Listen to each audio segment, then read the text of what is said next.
Now, when you die, what would you like to leave behind? Well, for Kate Greene, nothing was as important as the happiness of her 2 boys and her husband.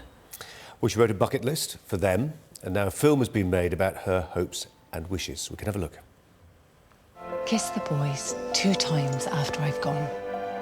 Celebrate birthdays big time. And take lots of pictures of my beautiful boys. Every morning is the beginning of the rest of your life. And it's Mother's Day, and we're going to celebrate it every year because it's a very special day for us. And please keep using the phrase acres and acres.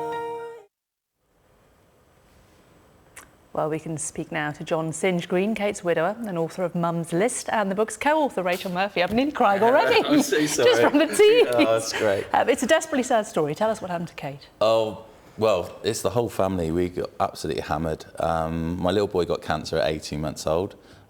Just over Christmas period, he was diagnosed. So Kate was pregnant at the time, so we had 2 babies. Then labour was brought on early, so Finn arrived 7 weeks early. So we had, like I said, 2 babies, 2 different hospitals, both on sort of like machines to keep them going. And then Reef's had like 70 odd general anaesthetics left him. He's had loads of operations to get it out of him and then to sort of put him back together. He's been left with a slight disability to his leg, which we're still treating and still doing stuff with, but he's an amazing little boy. And then he gets the all clear, and Kate knocks it out and says, I've got a lump. And that was, the end of the world sort of thing for me at that time.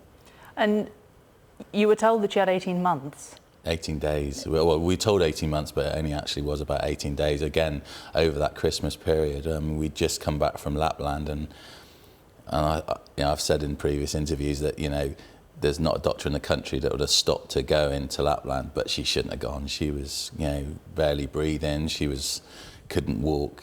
She really struggled, but she didn't let it show to the boys. For the boys, she did so well, and she managed to sort of like do all the activities that were put on by the hotel. So she did it for the kids, so it's really hard.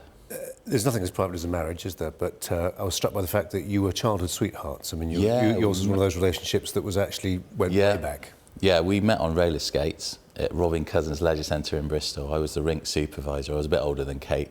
And she was one of the girls that used to come over and fall over with her mates, and I used to go and pick them up. And then she sort of she's always been, a bit feisty, and I quite like that. And she sort of like said, it's her birthday, and would I give her a kiss, which is all what's on the movie. So it's very close to the mark. And sometimes. She loved writing lists. She made lists from when you first met her, but when she was dying, it was these lists that. Yeah, Kate was one of those organised ladies that sort of like gets everything down, and before sort of mobile phones and stuff like that, when we first started dating, I used to have notes in my sock drawer like "I love you," and when I got home from work, there'd be a little "love you" on the stairs or somewhere like that, as well as all the shopping lists and all the other things. Husbands feel guilty. Yeah, absolutely. It's like, she was wicked, and you can't ask for any more than that. When somebody's, we were besotted with each other, to be honest with you, and we travelled the world, and we did everything we could to have a fun time together. So we did live life, right on the edge. And after she died, the lists then took on more significance. Yeah, well, when she realised that she wasn't going to make it, the list started off as just an off-the-cuff comment whilst I was making a cup of tea for her. And she said, would I do something? I said, yeah. It was a visit a beach that she used to go to when she was a child. So it was very important for me to share that with the boys when she wasn't here. And I was like trying to, stupid bag, behave yourself. I'm trying to make you a cup of tea. I don't want to be thinking about losing you. But then she rattled off 6 or 8 more like a machine gun, and I was like, hang on, you're gonna have to write them down. And she did, and then I got text messages, because obviously now we had mobiles, but it took a while because I deleted quite a lot because I wasn't prepared to sort of put up with thinking about losing her. So it was really tough in those times. And Rachel, you're sitting alongside Singe. You came along and you've helped co-author the book. And we're here, the film is also going to be released in 3 days' time. I suppose the difficulty is it's a heartbreaking story, but how to convey that without it becoming too mawkish? Well, when I was first asked to call Singe and ask him if he was interested in writing a book, I was nervous, thinking, you know, how was he going to be? Because it was only 10 months after Kate had died. But Singe answered the phone very cheerfully and said, oh, what a wonderful idea. And he was just enthusiastic from the start and just conveyed, I think, the message of Mum's List right from that first phone call, because he said it'll be a great tribute to Kate. It'll be something for the boys to keep when they're older, because they were so little, they were 4 and 5. Yeah. And also, hopefully, we'll be able to raise some money for charity. We didn't think it was going to get this big. We really didn't. And we managed to do all of those things. So it absolutely wasn't just a cancer story. I was afraid it was just going to be painfully sad. And honestly, we've laughed as much as we've cried in writing the book. Get 2 redheads together, you see, that's what it is. Yeah, and the message...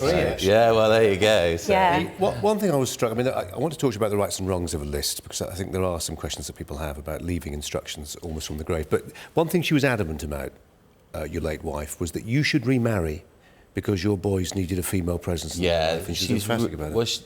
When you love somebody that much, and you know that you're not going to be there for all of that life, I think that was such a brave thing for her to do as a woman, to, let you go, give you that get out of jail free card. So, I mean, that was the one that broke me, to be honest. I mean, you get that on anything, message, text, or whatever.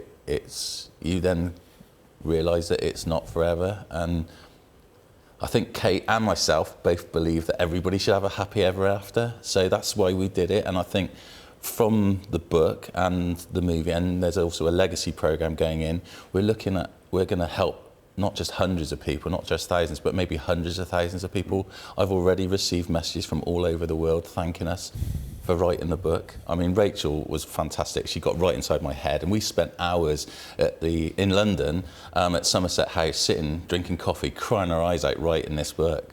Can I just talk to you about the bucket list? I mean, A.A. Gill, Sunday Times writer, announced on Sunday that he had pretty advanced cancer. Yeah. And he quite explicitly said, I don't like bucket lists. But he also said he didn't like the language that sometimes went with cancer. Yeah. A good friend of mine has talked about this as well, as part of it.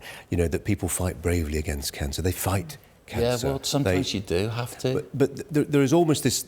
Is there a danger we become a bit prescriptive, that people then expect to do certain things? I don't believe there is. I think the list came about for us, it was the stuff that we'd planned to do in our old age. I mean, there's certainly the things on it. For instance, the rugby. Kate, myself and my little boy Reef, through all his treatment, we're watching the Six Nations on TV. And that's one of the things on the bucket list, and we haven't done it yet. So it's easily arranged. So that's... Here. Well, please.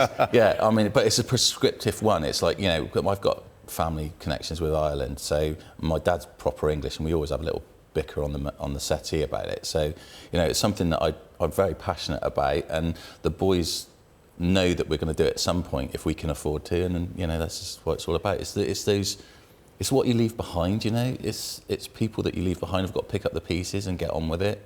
Were you worried at all in this that she'd be portrayed as sort of too saintly, this perfect mum? A little, but she was an amazing partner. She was an amazing mum. She was an amazing woman, and so I didn't want anyone to forget that I loved her that much. That put your heart out there and see what happens. And I didn't realise it was going to get international. I think my English teacher would be absolutely amazed. She'd be banging her head on the table. She always told me to stick to maths because I was good at that. But me and Rachel, we've just done a remarkable job in such a a tough time, really.